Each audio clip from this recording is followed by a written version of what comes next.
तो सभी जीव जंतुओं को मेरी तरफ से नमस्कार।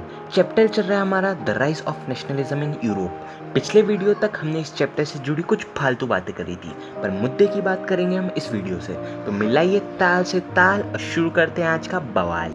तो इस चैप्टर में पहला नेशनलिज्म फ्रांस में होने वाला है, इसलिए हमारा आज का टॉपिक है the French revolution and the idea of nation. Hindi में बोलूँ तो फ्रांस की क्रांति और राष्ट्र का विचार। तो 9th क्लास में जो फ्रांस में रिवॉल्यूशन हुआ था, उस रिवॉल्यूशन के बाद फ्रांस की हालातों में क्या क्या चेंजेस आए वो देखना है हमें इस साल। तो फ्रांस में रिवॉल्यूशन के साथ ही वहाँ के लोगों में राष्ट्रवाद यानी नेशनलिज्म की भावना पनपने लगी, इसलिए फ्रेंच रिवॉल्यूशन को कहा जाता है the first clear expression of nationalism.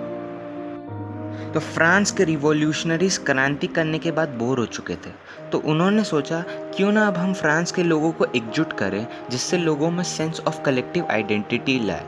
तो इसके लिए उन्होंने कई सारे रिफॉर्म्स लाए।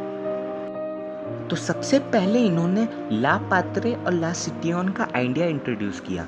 ला पात्रे मतलब पिताजी की ज़मीन यानी फादरलैंड, और सिटियोन मतलब सिटीज़न यानी नागरिक। तो इन्होंने ऐसे टर्म्स इसीलिए इंट्रोड्यूस किए ताकि लोगों में अपनी मातृभूमि के प्रति लगाव हो और लोगों में एकजुटता वाली फीलिंग आए।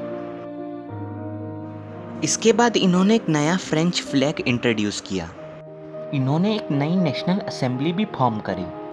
यहाँ तक कि इन्होंने नए हीम्स कंपोज किए और ओथ्स भी लिए गए। हीम्स मतलब होता है नए टर्म्स, और ओथ्स मतलब शपथ में, जैसे अपना समाचार वगैरह में सुन रखा होगा, शपथ ग्रहण समारोह वगैरह। इसी के साथ इन्होंने एक नया सेंट्रलाइज्ड एडमिनिस्ट्रेटिव सिस्टम भी सेटअप किया।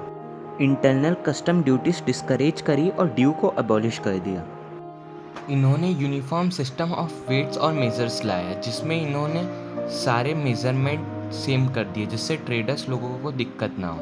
फिर इन्होंने रीजनल डेलिकेट्स मतलब देशी भाषा डिस्करेज करी और फ्रेंच को प्रमोट किया। तो ये तो थे कुछ कड़े कदम जो क्रांतिकारियों ने लाए थे लोगों में कलेक्टिव आइडेंटिटी लाने के लिए।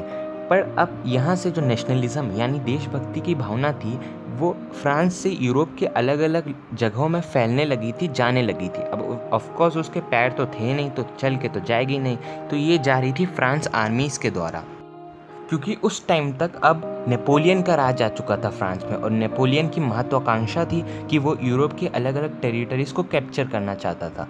तो अब इस झमेले में कैसे नेशनलिज्म की भावना अलग अलग जगहों पे पहुंची, ये हम देखेंगे अगले वीडियो में।